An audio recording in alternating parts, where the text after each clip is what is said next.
Assalamualaikum warahmatullahi wabarakatuh. Pada kesempatan ini, kami dari kelompok ASO ingin mempresentasikan hasil fase 1 dari studi kasus kelompok kami. Sebelum memulai, berikut merupakan anggota kelompok kami. Oke, masuk ke bagian pengantar. Jadi di fase 1 ini, kelompok kami telah menganalisis kondisi serta kebutuhan jaringan pada SMP Negeri 2 Depok, dan kami juga telah memberikan solusi berdasarkan kekurangan yang ada, berdasarkan 6 aspek AIS kompetensi. Berikut daftar bahasan kami. Oke, pertama kita masuk ke foundation. Jadi SMP 2 ini merupakan salah satu sekolah tertua di Depok dengan kegiatan seperti pada sekolah umumnya, yaitu kegiatan belajar mengajar dengan beberapa kegiatan pendukungnya. Berikut visi misi SMP 2 Depok. Berdasarkan hasil observasi kami, pada SMP 2 Depok ini sudah ada beberapa kegiatan yang sudah menggunakan teknologi. Yang pertama itu ada pengupdatean database guru dan siswa melalui Dapodik. Yang kedua, kegiatan pembelajaran dan penilaian siswa seperti UTS, UAS, dan US melalui aplikasi Moodle. Yang ketiga, ada proses pemasukan dan pengolahan nilai rapor siswa menggunakan aplikasi e-raport. Yang keempat, ada penggunaan Wi-Fi dan akses internet guru dan siswa. Dan terakhir itu ada pertukaran data menggunakan Nextcloud dan OpenOffice untuk guru dan staf sekolah. Di samping itu, menurut kami terdapat beberapa hal yang seharusnya sudah bisa didigitalisasi, tetapi saat ini belum terimplementasikan di SMP 2 Depok ini. Yang pertama itu adalah sistem pembayaran cashless pada kantin, koperasi, dan lain sebagainya. Yang kedua itu ada praktik mata pelajaran yang memerlukan laboratorium yang dilengkapi dengan teknologi. Yang ketiga itu adalah pengelolaan set printer untuk bagian data usaha, karena saat ini masih satu komputer atau satu laptop dengan satu printer masing-masing yang terhubung dengan kabel. Yang terakhir ada aplikasi yang terintegrasi dengan wali murid untuk memberikan notifikasi libur, notifikasi pembagian rapot, dan lain sebagainya. Selanjutnya masuk ke aspek data. Jadi di SMP 2 Depok ini terdapat beberapa data yang dimiliki. Yang pertama itu adalah biodata murid seperti data penghasilan orang tua, data tanggal lahir, dan biodata lainnya. Terus juga ada data guru seperti identitas dan mata pelajaran yang diajar. Lalu juga ada data materi sehari-hari yang tersimpan di cloud. Dan juga ada data pembayaran yang dapat diakses oleh bendahara sekolah. Dan terakhir itu ada data fasilitas yang dapat diakses oleh divisi sarana dan prasarana.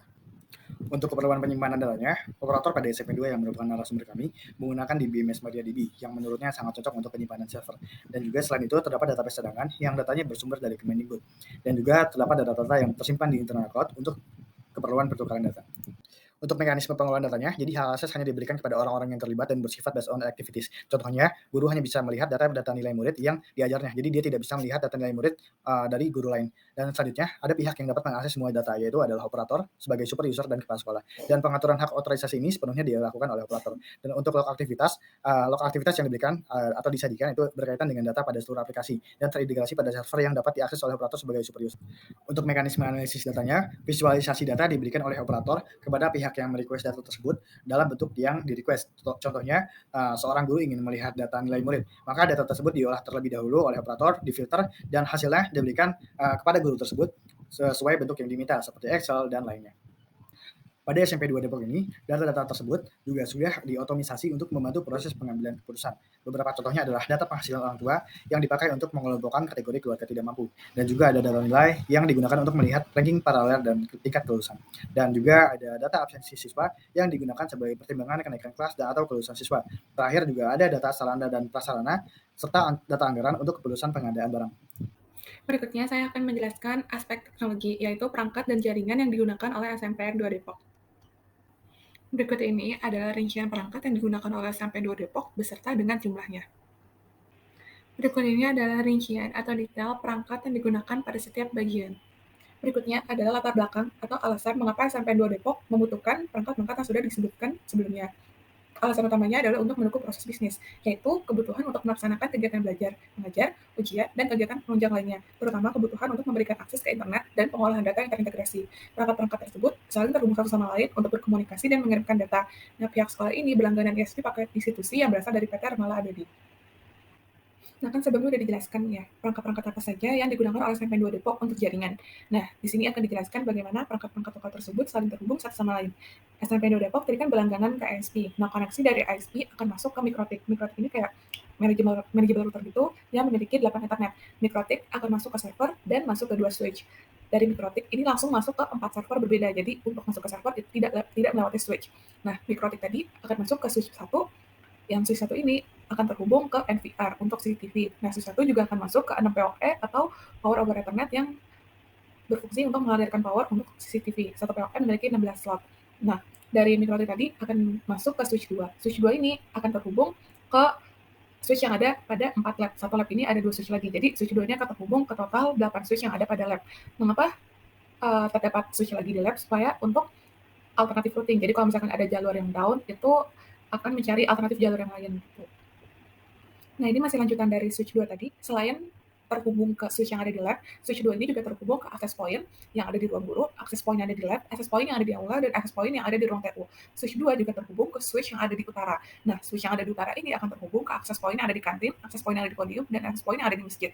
Jadi, jenis topologi yang digunakan di jaringan sekolah ini adalah Selanjutnya adalah aspek development. Yang pertama ada prinsip scalable. Jika dilihat dari skalanya, infrastruktur TI yang digunakan oleh SMP Negeri 2 Depok masih dapat dikembangkan lagi hingga skala yang lebih besar sesuai dengan perkembangan dan kebutuhan organisasi ke depannya. Contohnya misalnya dikembangkan di bagian jaringan, aplikasi-aplikasi tambahan, dan lain sebagainya. Selanjutnya adalah bagian secure, yaitu SMP Negeri 2 Depok memiliki 2 tindakan utama dalam menjaga keamanan pada infrastruktur TI milik mereka. Yang pertama melakukan maintenance server lokal setiap 3 bulan sekali, dan yang kedua menggunakan berbagai macam security system pada server online seperti SSL Security. Berikutnya adalah prinsip available, di mana sejauh ini SMP Negeri 2 Depok telah memiliki semua perangkat teknologi yang mereka butuhkan. Tetapi, masih terdapat beberapa kekurangan pada infrastruktur TI mereka, seperti jaringan Wi-Fi 80 Mbps yang belum bisa mencapai seluruh siswa, dan jaringan Wi-Fi tidak sampai ke beberapa ruang kelas, dan printer yang belum terhubung ke jaringan.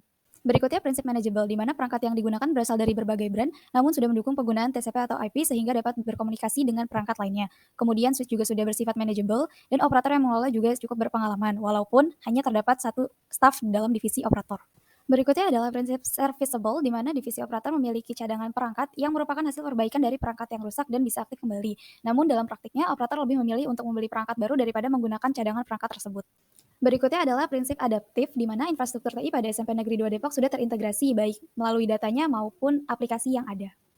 Berikutnya ada prinsip high availability, di mana apabila terdapat switch yang rusak, maka perangkat-perangkat lainnya, terutama yang ada pada lab, akan didirect langsung ke server, karena setiap perangkat tersebut memiliki kabel yang cukup untuk bisa terhubung langsung dengan server.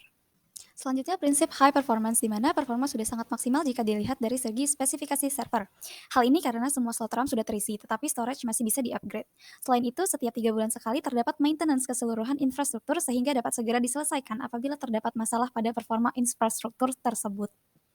Berikutnya adalah prinsip auditable, di mana infrastruktur TI di SMP Negeri 2 Depok tergolong mudah untuk diimplementasikan dan dikelola. Namun sayangnya sampai saat ini belum ada dokumentasi terkait infrastruktur jaringan tersebut. Kemudian diketahui bahwa saat ini SMP Negeri 2 Depok sedang melakukan maintenance website dan migrasi domain website untuk SMP Negeri 2 Depok dengan tujuan sebagai media informasi untuk memaparkan visi dan misi organisasi kepada halayak umum.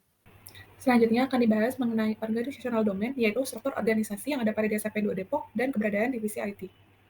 Berikut ini merupakan struktur organisasi dari SMPN 2 Depok. Berikut ini adalah beberapa ruangan khusus untuk menunjang kegiatan divisi-divisi yang ada pada SMPN 2 Depok. Nah, untuk divisi IT, hanya terdapat satu orang operator yang mengatur dan mengelola seluruh kebutuhan terkait jaringan, software, dan hardware, termasuk kebutuhan server dan database. Untuk laporan divisi IT ini atau operator dilakukan per kegiatan dan langsung dilaporkan ke kepala sekolah. Laporan per kegiatan itu maksudnya gimana? Misalnya, laporan kegiatan penilaian akhir tahun. Nah, operator ini nanti akan melaporkan kepada kepala sekolah yang laporannya itu berisi siapa saja pihak yang terlibat, bagaimana kegiatan dilaksanakan, misalnya menggunakan Moodle, berapa jumlah siswa yang mengikuti kegiatan tersebut, kendala apa saja yang terjadi pada awal kegiatan, dan status kegiatan apakah sukses atau tidak. Laporan lainnya adalah laporan fingerprint untuk absensi guru, dan laporan yang berhubungan dengan jaringan komputer. Nah, untuk organizational role, setiap orang ini berhak mengakses Wi-Fi pada seluruh area sekolah jika mengetahui password yang tersedia. Nah, untuk pengaturan bandwidth Wi-Fi ini di-custom oleh operator berdasarkan kebutuhan dan aktivitas yang sedang berjalan. Misalnya kalau misalkan lagi ada ujian di lab, maka bandwidth akan diserahkan lebih besar di area lab. Nah, untuk kebutuhan terkait peraturan atau pengaturan software dan data, itu di-custom juga oleh operator melalui aplikasi open source yang bersifat modular. Berikutnya adalah terkait integration. Berikut adalah integrasi aplikasi dan pertukaran data di SMPN 2 Depok. Pertama, pertukaran data dilakukan melalui Nextcloud. Kedua, data di Nextcloud dapat diupdate langsung melalui OpenOffice. Ketiga, integrasi keluar masuk organisasi dilakukan melalui operator. Keempat, organisasi tidak menyediakan API untuk internal database. Oke, selanjutnya kita masuk ke bagian identifikasi akar masalah dan tingkat kebutuhan. Oke, yang pertama kita masuk ke analisis tingkat kebutuhan pada aspek data. Seperti yang sudah dijelaskan di awal tadi, pada SMP 2 Depok ini, mekanisme penyimpanan datanya sudah tidak menggunakan penyimpanan manual, tetapi sudah menggunakan database SQL yaitu MariaDB. Dan juga data diperoleh dari Kemendikbud yang kemudian oleh operator dilakukan validasi data dengan cara menyebarkan form kepada murid-murid. Data yang tersimpan juga sudah membantu untuk proses pengambilan keputusan. Selain itu, otorisasi data juga sudah terkontrol dengan baik, sehingga hanya pihak yang berkaitan yang dapat mengakses data tersebut. Dengan demikian, kami menyimpulkan bahwa kebutuhan terkait data pada SMP 2 Depok sudah terpenuhi. Selanjutnya ada analisis kebutuhan pada aspek teknologi. Nah, sebenarnya SMP 2 Depok ini memiliki semua perangkat teknologi yang mereka butuhkan, tetapi masih terdapat kekurangan pada infrastruktur IT mereka. SMP 2 Depok menggunakan 80 Mbps untuk jaringan Wi-Fi untuk kesehariannya. Nah, terdapat masalah yaitu jaringan Wi-Fi tidak sampai ke beberapa kelas, sehingga siswa ini menggunakan koneksi internet pribadi untuk kegiatan pembelajaran sehari-hari. Nah, selain itu printer yang terdapat pada ruang tata usaha juga belum terhubung ke jaringan, dan terdapat satu meja satu printer. Nah, hal tersebut berdampak pada penggunaan perangkat yang tidak efisien. Nah, selanjutnya belum dilaksanakannya digitalisasi absensi siswa menggunakan fingerprint atau RFID. Nah, lab fisika dan biologi yang digunakan untuk praktik siswa ini juga belum terhubung dengan jaringan. Oleh karena itu, kebutuhan terkait teknologi pada SMP 2 Depok belum terpenuhi. Selanjutnya adalah analisis akar permasalahan pada aspek teknologi menggunakan metode 5 Whys. Problem statement yang kami definisikan adalah perangkat Wi-Fi di SMP 2 Depok belum memadai kebutuhan siswa secara optimal. Nah, akar permasalahan yang kami temukan adalah tidak semua akses poin ke Wi-Fi berada di sekitar ruang kelas di SMPN 2 Depok. Problem statement selanjutnya adalah masih terdapat kegiatan yang belum terdigitalisasi dan terhubung ke jaringan. Misalnya printer yang belum terhubung ke jaringan dan lab fisika dan biologi yang belum terhubung ke jaringan. Nah, akar permasalahan yang kami temukan adalah kurangnya SDM yang ahli di bidang infrastruktur TI di SMP 2 Depok dan kurangnya training yang diberikan kepada pengguna. Berikutnya adalah analisis kebutuhan di aspek development, di mana ada 2 hal yang belum terpenuhi dari 9 prinsip TI, yaitu secure, di mana tidak ada sistem khusus yang menangani permasalahan security. Status kebutuhan saat ini belum ada masalah, namun memerlukan manajemen risiko. Yang kedua ada prinsip auditable, di mana tidak ada dokumentasi terkait topologi jaringan. Status kebutuhan saat ini adalah tidak terpenuhi. Berikutnya adalah masalah lain yang muncul pada bagian development. Pertama, gap pemakaian server yang terlalu lama. Kedua, hanya ada 1 lab yang rutin digunakan untuk pembelajaran dari 4 lab yang tersedia, sehingga butuh waktu update server yang lama jika ingin digunakan lagi. Ketiga, keinginan untuk menggunakan pembayaran berbasis cashless dan aplikasi terintegrasi dengan wali murid.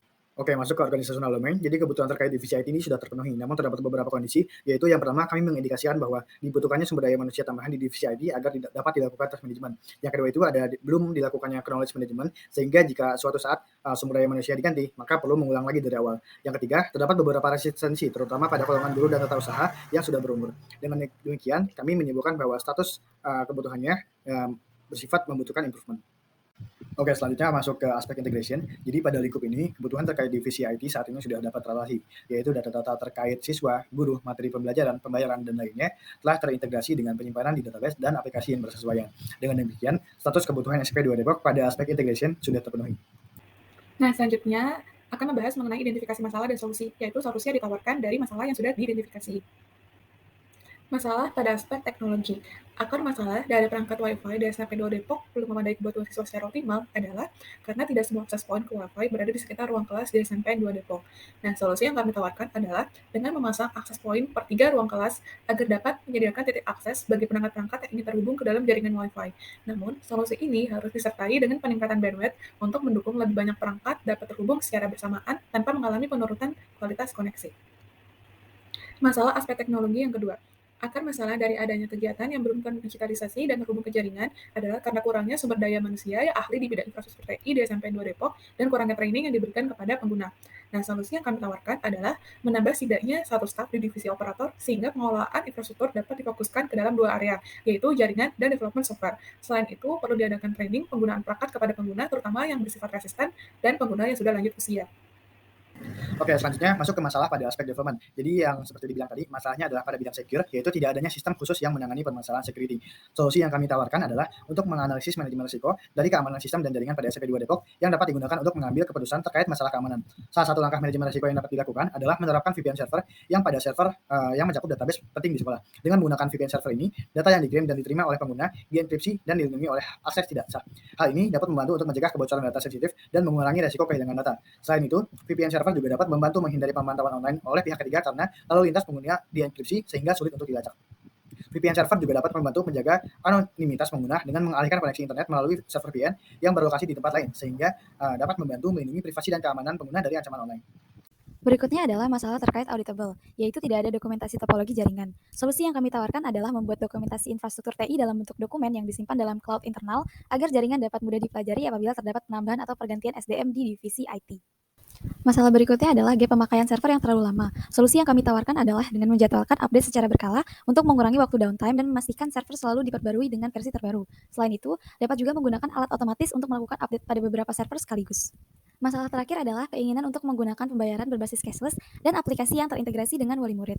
Untuk mengembangkan kedua hal tersebut, kami merekomendasikan agar staf di divisi operator harus ditambah sehingga salah satu staf bisa berfokus pada area development software. Sekian, terima kasih.